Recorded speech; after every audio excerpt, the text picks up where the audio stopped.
tudo bom? Oi! Bom, estamos aqui, eu, você e essa maçã aí, para que nós possamos então falar sobre o sistema digestório hoje. Bem, na nossa aula de hoje então, nós vamos ter um sistema um pouco diferente. Então eu já queria te avisar para que você prestasse atenção, porque nós vamos apresentar aqui algumas coisas escritas e que você coloca no seu caderno, tudo bem? Bom, então eu vou dando alguns comandos de voz, vou te explicando um pouco do que você deve escrever e você vai acompanhando aí, beleza? Então vamos começar. Bom, nós estamos falando então sobre o sistema digestório humano, né? Aquele sistema do seu corpo que serve para você ingerir alimentos e transformar esses alimentos. Agora, como que essa transformação acontece? Bem, todos esses processos vão envolver necessariamente um processo chamado de hidrólise enzimática. A hidrólise enzimática é um processo de quebra realizada pela água. Você já deve ter ouvido falar sobre esse processo, lembra?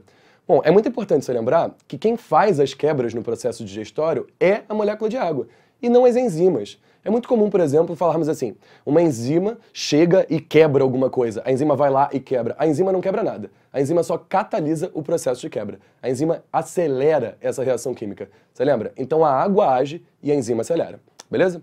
Bom, o que a gente precisa fazer, né, o que a gente vai fazer em todo o sistema digestório é realizar então a quebra de moléculas enormes em moléculas menores. Nós vamos quebrar então as macromoléculas, que eram moléculas muito grandes, em micromoléculas, que são moléculas muito menores. Mas para que exatamente a gente vai fazer essa quebra? Em primeiro lugar, eu queria deixar claro para você que as moléculas não foram fabricadas exatamente para que você comesse. Ou seja, essa maçã e algumas outras moléculas por aí, e alguns outros alimentos e moléculas também, nunca foram feitos exatamente para você comer. Só que por conta disso, você precisa então realizar algum processo de transformação dessas moléculas. E essa transformação, ela deve ser realizada por alguns motivos.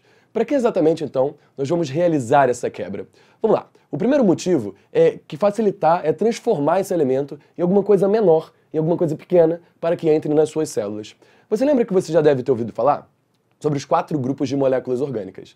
Você já ouviu falar sobre os carboidratos, sobre os lipídios, sobre as proteínas e sobre os ácidos nucleicos. Os 4 apresentam versões grandes, né? E a gente tem que convertê-las em processos, em moléculas menores. Então, por exemplo, o carboidrato. Lembra? Os carboidratos, eles são polissacarídeos, né, na versão grande, e a versão menor é o monossacarídeo. Lembra? O triglicerídeo é a versão do lipídio grande e o ácido graxo, a versão menor. Assim como nas proteínas, a versão grande é o peptídeo e a menor versão é o aminoácido. E nos ácidos nucleicos, DNA e RNA, a menor versão é o nucleotídeo. Você lembra? Bom, por conta disso, então, a gente precisa pegar essa molécula enorme e transformá-la em pequenininha. Por quê? Em primeiro lugar, então, é porque não cabe na sua célula uma molécula tão grande. Então, precisamos facilitar a absorção a partir desse sistema, quebrar essa molécula enorme em uma molécula menor. Beleza?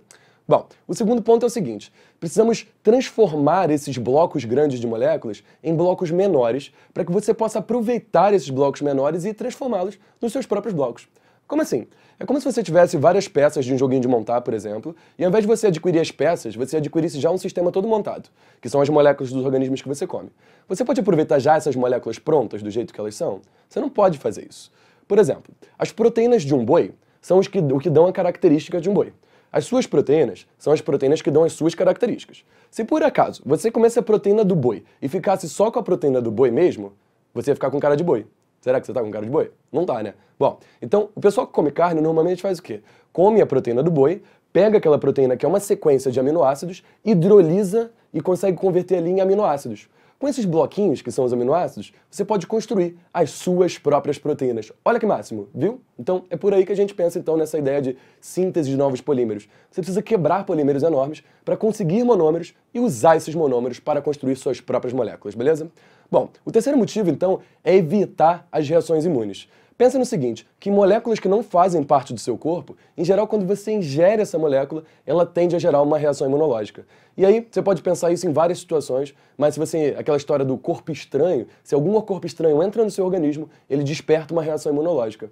Então, proteínas que não são do seu corpo, carboidratos que não são do seu corpo, ou moléculas em geral que não são do seu corpo, podem gerar reações imunológicas. Então, é importante que você realize a quebra dessas moléculas, beleza?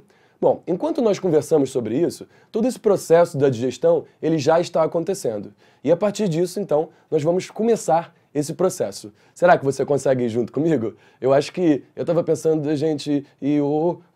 Opa! Ai, meu Deus, não me come não! Deixa eu me esconder aqui dentro da maçã. Bom, vamos então analisar os compartimentos do sistema digestório. Nós vamos então separar o sistema digestório em diversos compartimentos, analisando então cada região e cada função em relação à digestão. Vamos então ao primeiro compartimento?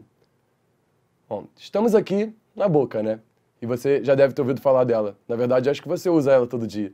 Estamos falando de uma região maravilhosa, um lugar que você usa para comer. Bem, nesse lugar aqui, então, acontecem dois tipos de digestão que eu queria começar esclarecendo com você. A primeira, então, é a digestão que nós chamamos de digestão mecânica. A digestão mecânica é simplesmente o ato de mastigar, de triturar o alimento. Então, esse sistema de trituração, ele é especialmente importante para o seu organismo. Por que será que ele é tão importante assim? Bom, de fato, mastigar, você já deve ter ouvido falar várias vezes, talvez algum parente seu tenha falado para você que é muito importante mastigar. Sem dúvida, é importante mastigar, mas a ideia é sempre para aumentar a superfície de contato. Então não esquece, aproveita, bota a boca aí logo no seu sistema digestório, aproveita e anota isso no seu caderno também, e coloca a digestão mecânica e a trituração. Aproveita e já coloca embaixo aí, puxa uma setinha, e escreve então, ó, aumento da superfície de contato com as enzimas. Sabe por quê? Porque essa é a função da sua trituração. O objetivo de mastigar, então, o alimento direitinho é fazer com que ele aumente a superfície de contato com as enzimas. Você lembra que toda vez que você coloca alguma coisa em contato fragmentado com alguma outra coisa, o contato ele acaba sendo mais intenso se ele estiver fragmentado do que se ele estiver inteiro. Vou te dar um exemplo. Se você pegar um bife, por exemplo, um pedaço de carne, e botar ele para fritar numa frigideira inteira, e você botar ele para fritar nessa frigideira inteira, e botar ele para fritar num outro lugar que estiver mais fragmentado, ou seja, uma carne moída, por exemplo, a carne moída vai fritar mais rápido, provavelmente. Por quê? Porque tem uma superfície de contato maior com a frigideira, beleza? Bom, cuidado para não confundir esse processo de trituração com o que acontece com as mandíbulas dos organismos por aí. Por exemplo, peixes e organismos mais simples são organismos que não mastigam. O que eles fazem apenas é partir o alimento, para que caiba na boca deles um alimento que antes era grande demais. Mas ele não está mastigando, ele não está aumentando a superfície de contato com as enzimas nesse sistema. Beleza, então? Bom, essa é a trituração, essa é a digestão mecânica que nós fazemos, beleza? Bom, além da digestão mecânica, acontece também a digestão química, beleza? A digestão química, ela é realizada já pelas enzimas. Estamos falando aí sobre um processo que é catalisado, acelerado através de enzimas. Bom, essa aceleração, então, acontece graças a enzimas que foram liberadas graças às glândulas salivares, que fica mais ou menos aqui, ó. Uma fica aqui, que é a glândula parótida. A glândula parótida é uma glândula que emite a saliva vindo daqui de cima, beleza? Tem uma outra chamada de submandibular, que fica aqui embaixo, né, aqui da mandíbula. Essa submandibular, ela também emite saliva. E tem uma outra que fica aqui embaixo também, que é a sublingual, que fica diretamente embaixo da língua. As três, então, elas produzem a saliva, que a gente conhece, e essa saliva, ela apresenta enzimas para realizar a digestão, beleza? Bom, que enzima é essa? Essa enzima chama-se amilase salivar. A amilase salivar também é chamada de ptialina. E se você falar ptialina muito forte, cuidado, que talvez voe ptialina nas pessoas. A ideia é ptialina ou amilase salivar. Estamos falando, então, de uma enzima que catalisa a quebra de quê? Catalisa a quebra de carboidratos, beleza? Mas você lembra que você já ouviu falar lá que as enzimas, elas sempre funcionam em uma temperatura e um pH específico? Pois é, a boca não é diferente não. A boca funciona num pH de cerca de 6,8. 6,8 é um pH da boca porque esse pH aí é perto do neutro. E cuidado que quando você estiver fazendo algumas questões, pode ser que você encontre questões que falem que o pH é neutro. Não tem problema, tá bom? É neutro mesmo para as questões. Agora, na realidade mesmo, se formos medir, o pH ele é 6,8, levemente ácido, mas realmente é muito próximo do neutro. Se o pH estiver nessa situação ideal que a gente está falando, então, ele vai gerar então a digestão dos carboidratos. E quem faz isso é essa amilase salivar que eu falei para você. Que tipo de carboidrato, então, ela faz a digestão? Ela faz a digestão dos polissacarídeos de reserva. Você lembra quem são os polissacarídeos de reserva? O amido e o glicogênio, carboidratos. Lembra disso? Então, ó, polissacarídeos de reserva são hidrolisados, então, a partir da... catalisados, né? São hidrolisados a partir da catálise da amilase salivar. E aí, essa amilase salivar, então, ela consegue fazer a catálise, né? Consegue realizar a quebra dos polissacarídeos de reserva em maltose. Só que você lembra que a maltose, é muito importante você lembrar que é a maltose. Por quê? Lembra que existem muitos tipos de disacarídeos. Então o que estamos fazendo aqui é um processo de hidrólise em um disacarídeo. Só que os polissacarídeos em geral, eles não são sequências de quaisquer carboidratos, você lembra? Todo polissacarídeo é uma sequência de glicose, necessariamente, principalmente os polissacarídeos de reserva. Então se eu hidrolisar um polissacarídeo de reserva até um disacarídeo, necessariamente ele vai virar maltose. Você lembra por quê? Ah, lembra sim, lembra. A maltose, ela é o único disacarídeo que é formado de duas glicoses. Então é muito importante você lembrar isso. Você não vai quebrar isso daí em sacarose, não vai quebrar isso daí em lactose, você vai quebrar necessariamente em maltose, porque é o disacarídeo, então, que está sendo formado aí, tudo bem? Então, bom, na boca, então, a única hidrólise que foi realizada é a hidrólise de polissacarídeos, beleza? Bom, então a gente vai realizar, então, a hidrólise de outras coisas em outros compartimentos. Então, acho que agora a gente pode mergulhar. Vamos, então, a mais um compartimento?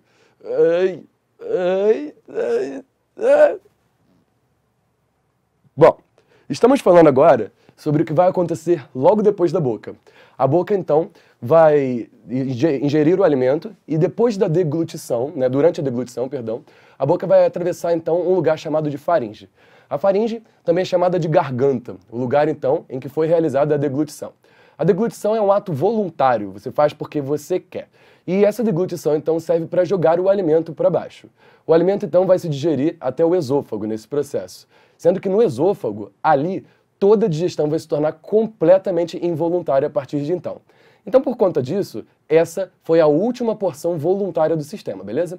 Então, ó, a deglutição é a última porção voluntária. Então, eu estou falando para você o seguinte, se por acaso você engolir alguma coisa, já era, não tem mais volta, só vai sair lá no final do sistema digestório, que você sabe muito bem onde é. Bem, essa última porção voluntária do sistema, então, ela está conectada ali com outro sistema. É muito importante você saber que a faringe é um órgão compartilhado com o sistema respiratório, beleza? E aí, como ela é compartilhada com o sistema respiratório, pode ser que dê algum tipo de problema, né? Como assim? Como que necessariamente, quando você engolir as coisas, essas coisas vão parar dentro do seu sistema digestório? Poderia ser, por exemplo, que elas fossem para o sistema respiratório. Então você tem uma válvula para regular isso. Essa válvula chama-se epiglote. E essa válvula que a gente está falando é uma válvula que serve então para dividir o sistema respiratório do sistema digestório. Na maior parte do tempo, essa válvula respiratória, essa epiglote, ela permanece aberta e permite a passagem dos gases através do sistema respiratório e também através do sistema digestório.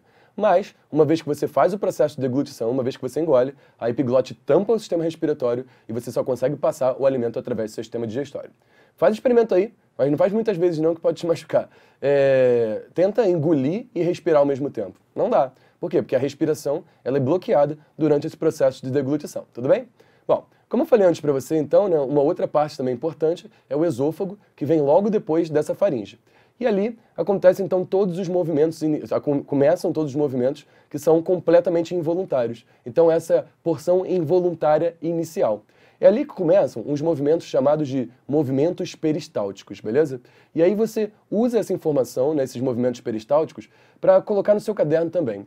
Eu queria deixar claro para você que antes de a gente terminar esse vídeo, você precisa colocar todas as informações que apareceram nos slides, que apareceram para você no seu caderno de maneira organizada, tudo bem? Bom, esses movimentos peristálticos, eles começam no esôfago e eles vão continuar até o final do sistema digestório. Só que o final do sistema digestório nós vamos ver em outros vídeos, beleza? Então, esse é o final desse vídeo, por enquanto.